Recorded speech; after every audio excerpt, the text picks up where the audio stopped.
നിങ്ങൾ പലപ്പോഴും പേപ്പറിൽ വായിച്ചിട്ടുണ്ടാവും 15 വയസ്സായ കുട്ടി കുഴഞ്ഞു വീണ് മരിച്ചു, 20 വയസ്സായ കുട്ടിക്ക് ഹാർട്ട് അറ്റാക്ക് മൂലം മരിച്ചു. ഇതൊക്കെ ഇന്ന് വളരെ കോമൺ ആണ്.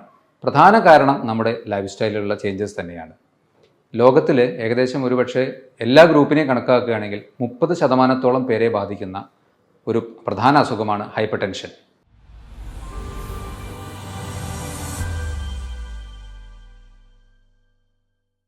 ഹലോ ഫ്രണ്ട്സ്, ഞാൻ ഡോക്ടർ അഭിരാം. ഏകദേശം ഒരു 30 വർഷം മുന്നേയൊക്കെ ഒരു 60 വയസ്സിന് മുകളിൽ പ്രായമുള്ളവർക്ക് കണ്ടിരുന്ന പല അസുഖങ്ങളും, അതിൽ കൂടുതലും ലൈഫ് സ്റ്റൈൽ അസുഖങ്ങളെന്ന് പറയാം. പ്രധാനമായും diabetes, hyper tension, heart attack അല്ലെങ്കിൽ കൊളസ്ട്രോൾ പ്രശ്നങ്ങൾ. ഇതൊക്കെ ഇന്ന് ശരിക്കും പറഞ്ഞാൽ ഒരു 15, 18, 20 വയസ്സാവുമ്പോഴേക്കൊക്കെ തന്നെ നിങ്ങൾ പലപ്പോഴും പേപ്പറിൽ വായിച്ചിട്ടുണ്ടാവും. 15 വയസ്സായ കുട്ടി കുഴഞ്ഞു വീണ് മരിച്ചു, 20 വയസ്സായ കുട്ടിക്ക് ഹാർട്ട് അറ്റാക്ക് മൂലം മരിച്ചു. ഇതൊക്കെ ഇന്ന് വളരെ കോമൺ ആണ്. പ്രധാന കാരണം നമ്മുടെ ലൈഫ് സ്റ്റൈലിലുള്ള ചേഞ്ചസ് തന്നെയാണ്. ലോകത്തിൽ ഏകദേശം ഒരുപക്ഷെ എല്ലാ ഗ്രൂപ്പിനെയും കണക്കാക്കുകയാണെങ്കിൽ 30% പേരെ ബാധിക്കുന്ന ഒരു പ്രധാന അസുഖമാണ് ഹൈപ്പർ ടെൻഷൻ. നിങ്ങൾക്ക് ഈ ഒരു ഹൈപ്പർ ടെൻഷൻ മരുന്ന് കഴിക്കുന്നവർക്കും അഥവാ ചെറിയ രീതിയിൽ ഹൈപ്പർ ടെൻഷനുള്ള ഒരു ഗ്രൂപ്പ് ഓഫ് വ്യക്തികൾ മരുന്ന് കഴിക്കാതെ ഇതിനെ മാനേജ് ചെയ്യണം എന്ന് ആഗ്രഹിക്കുന്നവർക്കും വേണ്ടിയിട്ടുള്ളതാണ് ഈ വീഡിയോ. ശരിയായ രീതിയിൽ നിങ്ങളുടെ ലൈഫ് സ്റ്റൈലിൽ കുറച്ച് ചേഞ്ചസ് വരുത്തുകയും നിങ്ങളുടെ ഭക്ഷണക്രമങ്ങൾ ക്രമീകരിക്കുകയും ചെയ്യുകയാണെങ്കിൽ ഒരുപക്ഷെ ഒരു 30 മില്ലിമീറ്റർ വരെ നിങ്ങൾക്ക് അധികമായി നിൽക്കുന്ന ആ ബ്ലഡ് പ്രഷറിനെ നമുക്ക് കുറയ്ക്കാൻ കഴിയും. ഇന്നത്തെ ലൈഫ് സ്റ്റൈലിൽ ഇത് പ്രായമായവർക്ക് ഉള്ള ഒരു അസുഖമല്ല, ചെറുപ്പക്കാർക്കും ധാരാളമായി ഒരു ഹൈപ്പർ ടെൻഷൻ കാണുന്നുണ്ട്. 2 തരത്തിലാണ് നമുക്ക് ഈ ഒരു ഹൈപ്പർ ടെൻഷനെ പ്രാഥമികമായി ഡിഫൈൻ ചെയ്യാൻ പറ്റുന്നത്. ഒന്ന് പ്രൈമറി ഹൈപ്പർ ടെൻഷൻ അല്ലെങ്കിൽ എസെൻഷ്യൽ ഹൈപ്പർ ടെൻഷൻ എന്ന് പറയും. നമ്മുടെ ജീവിതത്തിൻ്റെ ഏതെങ്കിലും ഒരു ഘട്ടത്തിൽ പലതരം ഫാക്ടേഴ്സിനെ കൊണ്ട് ഇത് ഒഴിവാക്കാൻ പറ്റാത്ത ഒരു കാര്യമാണ്. ഏജ് റിലേറ്റഡ് ആയിട്ടൊക്കെ സാധാരണ ഏവർക്കും വരാവുന്ന ചെറിയൊരു പ്രഷർ വേരിയേഷൻ, ഇതാണ് പ്രൈമറി ഹൈപ്പർ ടെൻഷൻ അല്ലെങ്കിൽ എസെൻഷ്യൽ ഹൈപ്പർ ടെൻഷൻ. ഇനി സെക്കൻഡറി ഹൈപ്പർ ടെൻഷൻ എന്നുള്ളത് പെട്ടെന്ന് ഡെവലപ്പ് ചെയ്യുന്ന ഒരു ടൈപ്പ് ഓഫ് ബ്ലഡ് പ്രഷറാണ്, അധികമായ ബ്ലഡ് പ്രഷറാണ്. ഇത് മറ്റ് പല കോ എക്സിസ്റ്റിംഗ് അല്ലെങ്കിൽ ആ വ്യക്തിയിൽ തന്നെ മറ്റ് അസുഖങ്ങൾ നിൽക്കുമ്പോൾ വരാവുന്ന ഒരു പ്രശ്നമാണ്. ഉദാഹരണത്തിന് ഡയബറ്റീസ് ഒരു പ്രശ്നമാവാം, നിങ്ങളുടെ ആന്തരിക അവയവങ്ങൾക്കുള്ള ചില ട്യൂമേഴ്സ്, പ്രത്യേകിച്ച് അഡ്രിനൽ ഗ്ലാൻസിനുള്ള ട്യൂമേഴ്സ് പോലെയുള്ള അസുഖങ്ങൾ ഒരു കാരണമാവാം, നിങ്ങൾ ചില ആൻറ്റി ഡിപ്രസൻസോ അല്ലെങ്കിൽ ഉത്തേജക മരുന്നുകളോ ഒക്കെ കഴിക്കുന്നുണ്ടെങ്കിൽ അതൊരു കാരണമാവാം. അതുപോലെ തന്നെ നിങ്ങളുടെ ശ്വാസകോശങ്ങൾക്കുള്ള പ്രശ്നമോ, പെയിൻ കില്ലേഴ്സ് കഴിക്കുന്ന ശീലമോ, മറ്റ് ഡീജനറേറ്റീവ് അസുഖങ്ങൾ, അതായത് നെർവ് റിലേറ്റഡ് ആയിട്ടുള്ള പ്രശ്നങ്ങളോ അല്ലെങ്കിൽ ഹാർട്ട് റിലേറ്റഡ് ആയിട്ടുള്ള ഡീജനറേറ്റീവ് പ്രശ്നങ്ങൾ ഉണ്ടെങ്കിലൊക്കെ തന്നെ പെട്ടെന്ന് നിങ്ങൾക്ക് ഒരു ഹൈപ്പർ ടെൻഷൻ ഡെവലപ്പ് ചെയ്യാനുള്ള സാധ്യതയുണ്ട്. ഇതാണ് സെക്കൻഡറി ഹൈപ്പർ ടെൻഷൻ. ഇതിൽ തന്നെ ചിലത് മോഡിഫയബിൾ ആണ്. അതായത് നമുക്ക് ചില മാർഗങ്ങൾ ഒന്ന് ശ്രദ്ധിച്ചു കഴിഞ്ഞാൽ നിങ്ങൾക്ക് നല്ലതുപോലെ നിങ്ങളുടെ ബ്ലഡ് പ്രഷറിനെ, കൂടി നിൽക്കുന്ന ബ്ലഡ് പ്രഷറിനെ കുറയ്ക്കാൻ കഴിയും. ആ ഒരു ഗ്രൂപ്പിനെ പറ്റിയാണ് ഞാൻ കൂടുതൽ സ്ട്രെസ് ചെയ്ത് ഇന്ന് പറയുന്നത്. എന്നാൽ വേറൊരു ഗ്രൂപ്പ് നോൺ മോഡിഫയബിൾ ആണ്. പ്രത്യേകിച്ച് ഏജ് റിലേറ്റഡ് ആയിട്ടുള്ള ഒരു ഹൈപ്പർ ടെൻഷൻ ആണെങ്കിലോ അല്ലെങ്കിൽ ജെനറ്റിക് പ്രെഡിസ്പോസിഷൻ, നിങ്ങൾക്ക് ഫാമിലിയിൽ അത്രയും ഒരു ടെൻഡൻസി ഉള്ള ഒരു വ്യക്തിയാണെങ്കിൽ അതിലൊക്കെ നമുക്ക് വ്യത്യാസം വരുത്താവുന്നതിന് ഒരു പരിധിയുണ്ട്. എന്നാൽ ഈ മോഡിഫയബിൾ ബ്ലഡ് പ്രഷർ തീർച്ചയായിട്ടും നിങ്ങൾ ശ്രദ്ധിക്കുകയാണെങ്കിൽ നിങ്ങൾക്കൊരു പക്ഷേ മരുന്നില്ലാതെ മുന്നോട്ട് പോകാൻ കഴിയും. ഒരു കാര്യം ആദ്യമേ പറയട്ടെ, നിങ്ങൾ ഓൾറെഡി ഹൈപ്പർ ടെൻഷന് വേണ്ടി മെഡിസിൻസ് കഴിച്ചുകൊണ്ടിരിക്കുന്ന ഒരു വ്യക്തിയാണെങ്കിൽ ഈ പറയുന്ന മാർഗങ്ങൾ നിങ്ങൾ സ്വീകരിക്കാൻ തയ്യാറാണെങ്കിൽ, ശ്രമിച്ചു നോക്കുന്നുണ്ടെങ്കിൽ തീർച്ചയായും ഡോക്ടറുടെ നിർദ്ദേശത്തോടെ കൃത്യമായ മോണിറ്ററിങ്ങിലൂടെ വേണം ആ മരുന്ന് കുറയ്ക്കാനോ അല്ലെങ്കിൽ അതുപോലെയുള്ള കാര്യങ്ങളിലേക്ക് നീങ്ങാനോ. അത് തീർച്ചയായും ശ്രദ്ധിക്കണം. അല്ലാതെ നിങ്ങളുടെ ഇഷ്ടപ്രകാരം അത് നിർത്താൻ പാടില്ല. ഈ പറയുന്ന കാര്യങ്ങൾ കൃത്യമായി ചെയ്തു നോക്കുക. അതിൽ നിന്ന് നിങ്ങൾക്ക് തീർച്ചയായും കുറവ് കിട്ടും, അത് ഉറപ്പാണ്. ആ കുറവ് കിട്ടുന്നതിനനുസരിച്ചിട്ട് ഡോക്ടറുടെ നിർദ്ദേശപ്രകാരം ബാക്കി പ്രൊസീജിയേഴ്സിലേക്ക് പോകാം. ഓക്കെ, ഈ മോഡിഫയബിൾ ഫാക്ടേഴ്സ്, ബ്ലഡ് പ്രഷറിനെ നിയന്ത്രിക്കാനുള്ള മോഡിഫയബിൾ ഫാക്ടേഴ്സിനെ പരിശോധിക്കുകയാണെങ്കിൽ ഏറ്റവും കോമൺ ആയിട്ട് നിങ്ങൾക്ക് എല്ലാവർക്കും അറിയുന്ന കാര്യം തന്നെയാണ് അമിതമായ ഉപ്പിൻ്റെ ഉപയോഗം. അതുപോലെ തന്നെ പൊട്ടാസ്യത്തിൻ്റെ കുറവ് ഇൻടേക്കും. ഇത് രണ്ടും പ്രധാന കാരണങ്ങളാണ്.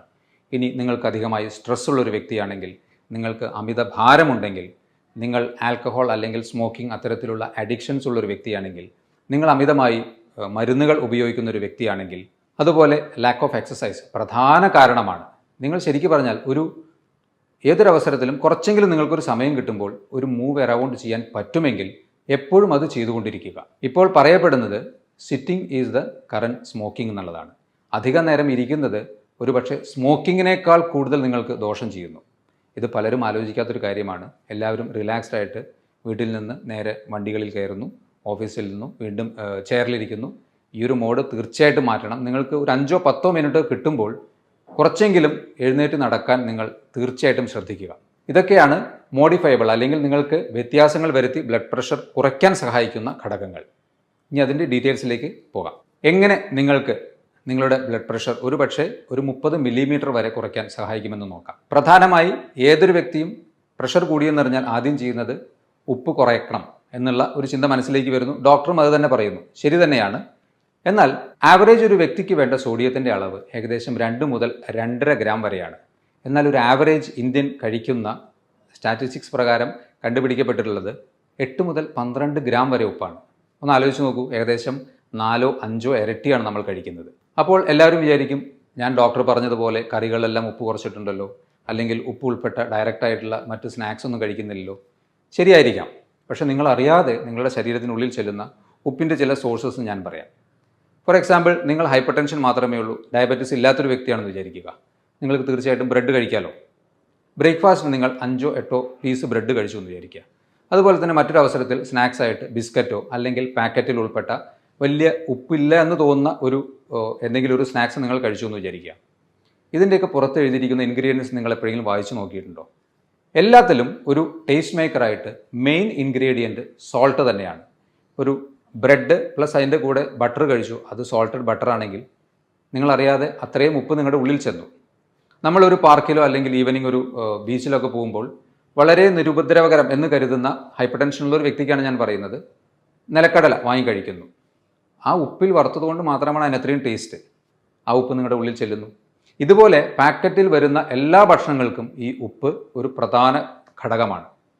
അതുപോലെ തന്നെ നിങ്ങൾ ഒരു ഹോസ്റ്റലിൽ താമസിക്കുന്ന വ്യക്തിയോ അല്ലെങ്കിൽ അത്യാവശ്യത്തിന് പുറമേ നിന്ന് ഭക്ഷണം ഹോട്ടലിൽ നിന്ന് വാങ്ങി കഴിക്കുന്ന ഒരു വ്യക്തിയാണെങ്കിൽ ഉറപ്പിച്ചോളൂ, നിങ്ങൾ വീട്ടിലിടുന്നതിൻ്റെ ഇരട്ടി ഉപ്പ് അതിലുണ്ടാവും. കാരണം ആ ഒരു ടേസ്റ്റിന് ആ ഒരു ഉപ്പ് മെയിൻ ഒരു ടേസ്റ്റ് മേക്കറാണ്. അതുകൊണ്ട് പുറമേ നിന്നുള്ള ഭക്ഷണം മാക്സിമം ഒഴിവാക്കുക. ഇത്തരത്തിൽ നിങ്ങൾ അറിയാതെ ഉള്ളിൽ ചെല്ലാൻ സാധ്യതയുള്ള ഉപ്പിൻ്റെ അളവ് മാക്സിമം കുറയ്ക്കുക. ഇതുപോലെ ആവറേജ് ഹൈപ്പർ ടെൻഷനുള്ള ഒരു വ്യക്തി ഏകദേശം 8 ഗ്രാമോളം ഉപ്പ് ഉള്ളിൽ ചെല്ലുന്നുണ്ട് എന്ന് കരുതുക. ആ വ്യക്തിക്ക് 1 ഗ്രാം ഉപ്പ് കുറയ്ക്കാനായാൽ ബ്ലഡ് പ്രഷർ 5 മില്ലിമീറ്ററോളം കുറയും. അതാണ് അതിൻ്റെ യാഥാർത്ഥ്യം.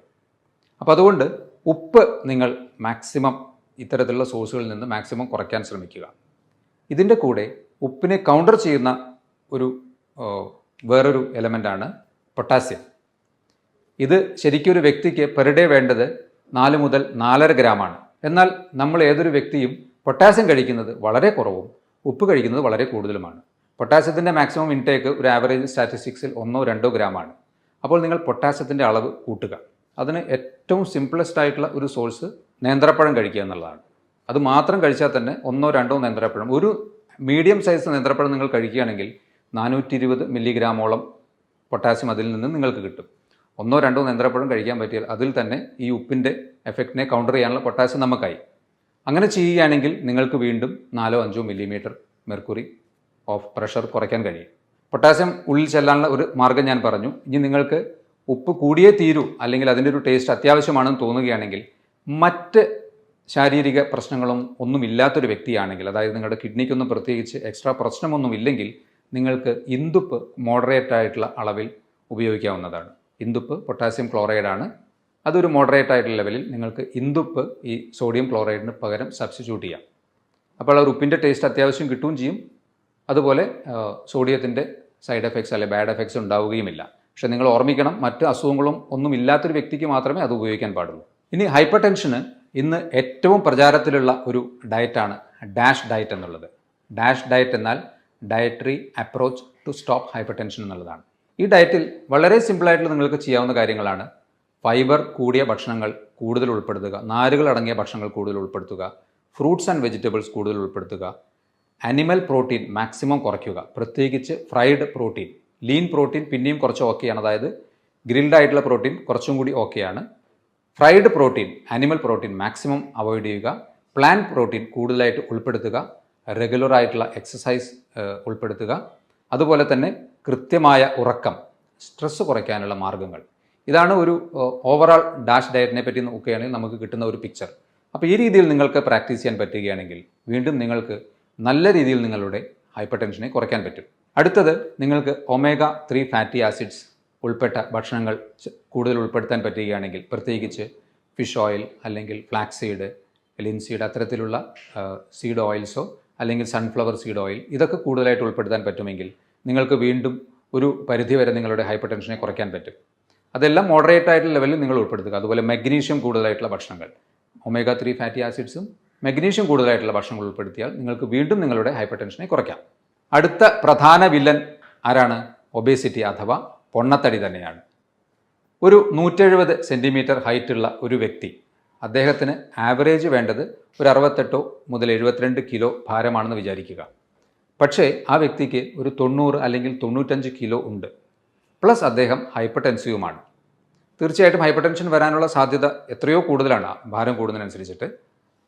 ഈ 95 കിലോ ഉള്ള ഒരു വ്യക്തി ആവറേജ് 72 കിലോ ആണ് വേണ്ടതെങ്കിൽ 1 കിലോ വെയിറ്റ് കുറയ്ക്കാൻ പറ്റുകയാണെങ്കിൽ ഏകദേശം 1 മില്ലിമീറ്ററോളം ഹൈപ്പർ ടെൻഷൻ നിങ്ങൾക്ക് കുറയ്ക്കാം.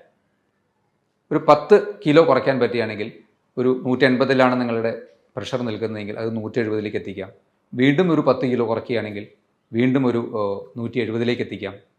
വളരെ സിമ്പിളായിട്ടുള്ള മെത്തേഡാണ്. ഒന്ന്, നിങ്ങളുടെ മനസ്സ് മാത്രം മതി അതിൽ. ഈ തടി കുറയ്ക്കാൻ വേണ്ടിയിട്ടുള്ള കുറച്ച് മാർഗ്ഗങ്ങൾ അവലംബിച്ചാൽ ഹൈപ്പർ ടെൻഷൻ നല്ലതുപോലെ കുറയും എന്നാണ് പഠനങ്ങൾ പറയുന്നത്.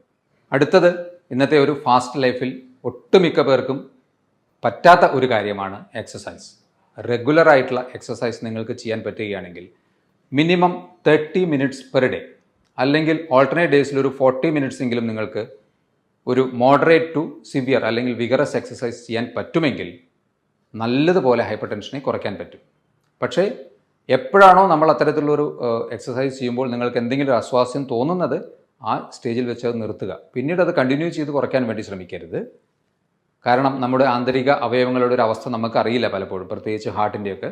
ചിലപ്പോൾ അമിതമായ പ്രഷർ അല്ലെങ്കിൽ ഒരു സ്ട്രെസ് ഹാർട്ടിന് വരുമ്പോൾ ചിലപ്പോൾ അത് കൈവിട്ട് പോയേക്കാം. അതുകൊണ്ട് നോക്കി മെല്ലെ മെല്ലെ ഒരു 10 മിനിറ്റ് 20 മിനിറ്റ് കൂട്ടി കൊണ്ടുവന്ന് അരമണിക്കൂർ ആവറേജ് നിങ്ങൾക്ക് എക്സസൈസ് ചെയ്യാൻ പറ്റുമെങ്കിൽ നിങ്ങൾ വെറുതെ നടന്നാലും മതി.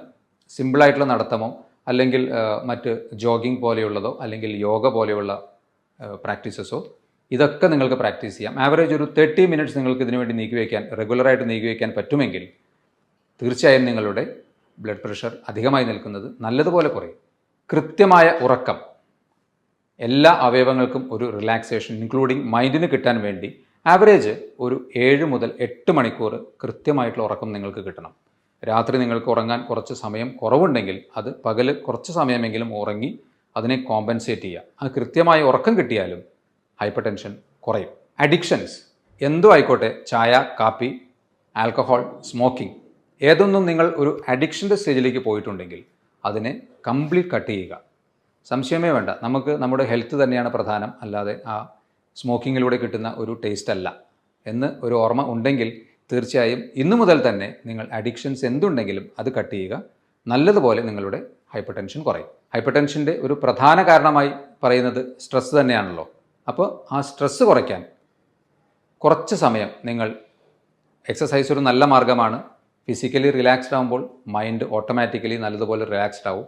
അതുപോലെ തന്നെ യോഗ അല്ലെങ്കിൽ മെഡിറ്റേഷൻ പോലെയുള്ള സിമ്പിൾ ടെക്നിക്സ് പ്രാക്ടീസ് ചെയ്താലും നിങ്ങൾക്ക് സ്ട്രെസ്സ് കുറയ്ക്കാൻ പറ്റും. ഈ ഒരു കാര്യം മറക്കാതെ അപ്പോൾ അതും ചെയ്യുക. ഇനി അതുപോലെ തന്നെ ഭക്ഷണത്തിൽ ജങ്ക് ഫുഡ്, നേരത്തെ പറഞ്ഞത് തന്നെയാണ് ജങ്ക് ഫുഡ്. അതിൽ എടുത്തു പറയുന്ന കാര്യങ്ങൾ, ഒന്ന് ചായ, കാപ്പി, റിഫൈൻഡ് ഷുഗർ ഉൾപ്പെട്ട ഭക്ഷണങ്ങൾ, ഇത് മാക്സിമം കട്ട് ചെയ്യുക. അതുപോലെ തന്നെ ഫ്രൂട്ട്സ് ആൻഡ് വെജിറ്റബിൾസ് മാക്സിമം ഉൾപ്പെടുത്തുക. വെള്ളം നല്ലതുപോലെ കുടിക്കുക.